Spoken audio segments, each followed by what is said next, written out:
Well, meanwhile, the Biden administration will hold a briefing to discuss the U.S.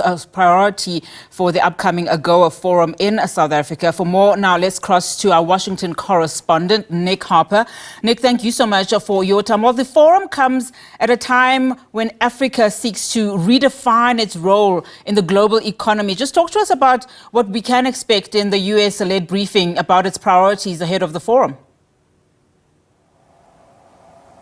That's right, that briefing given just a short while ago, in which we heard from the Assistant US Trade Representative for Africa, Constance Hamilton, and the Deputy Assistant Secretary for the Bureau of African Affairs, Joy Basu. And both of them spoke very warmly about AGOA and that trip to South Africa just around the corner. They once again reaffirmed that this is a cornerstone partnership, something that the US sees as very important for its economic relations with the African continent, but also with individual countries within the continent.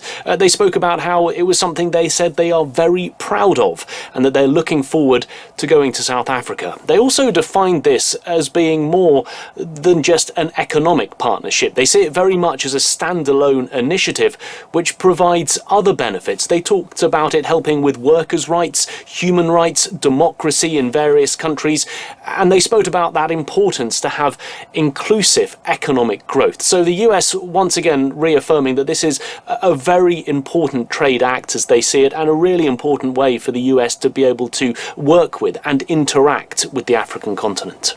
I'm sure that will be very good news to South Africa, as you know, renewing this AGOA program for South Africa ahead of its expiration in September 2025 is a top priority for this country. But earlier this year, some U.S. lawmakers pushing the Biden administration to review South Africa's access to AGOA amid frustration, they said, over the country's non-aligned position towards Russia's invasion of Ukraine. And of course, there is that concern that South Africa is too developed to qualify. What's the sentiment now around those issues?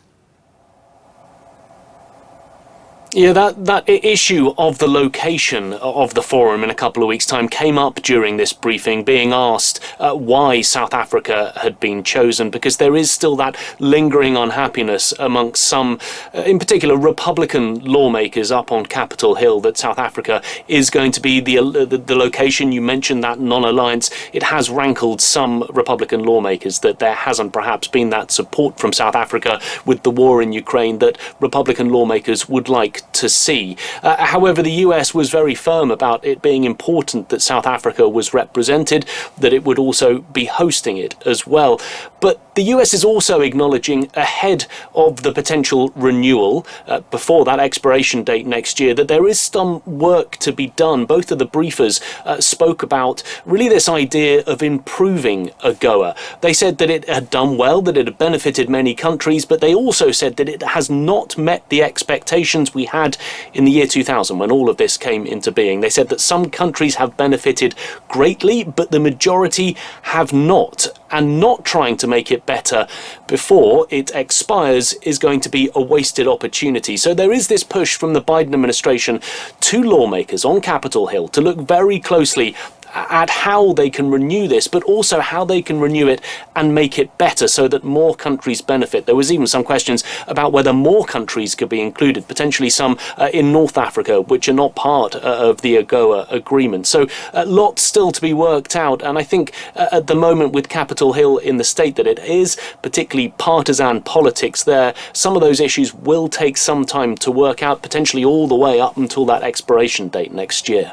A very interesting conversation. And we obviously know that, in December, US and African trade officials agreed that the program in its current form, which expires in 2025, as we said, needs updating, with stronger implementations.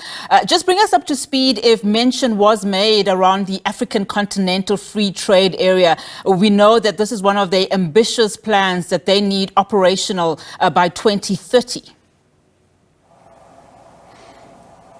That's right. It came up briefly, more from the point of view that the US said that they support that and they see AGOA being able to work in partnership with it. They don't see it as a direct competition to it, and they feel that trade will be benefited through that new program, while we also have AGOA as well. They also spoke about a new initiative which is going to be launched here in the US on Monday. That's the president launching the President's Advisory Council on the African Diaspora here in the United States, called PAC-ADE. And they said it's mainly all about trying to strengthen the ties that already exist between the US and Africa, both in respect to AGOA, but pushing beyond that as well. So I think we do see at this time something of a renewed focus on the African continent from the Biden administration at a time when they are juggling a lot. The conflict between Israel and Hamas, the conflict between Russia and Ukraine, problems in the Indo-Pacific, which the Biden administration has been very engaged in.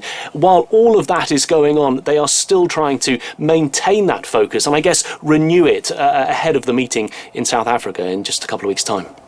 Nick, thanks so much for that update. Nick Harper coming to us live there from Washington. Of course, all discussions leading to that AGOA Forum that is taking place in South Africa next week.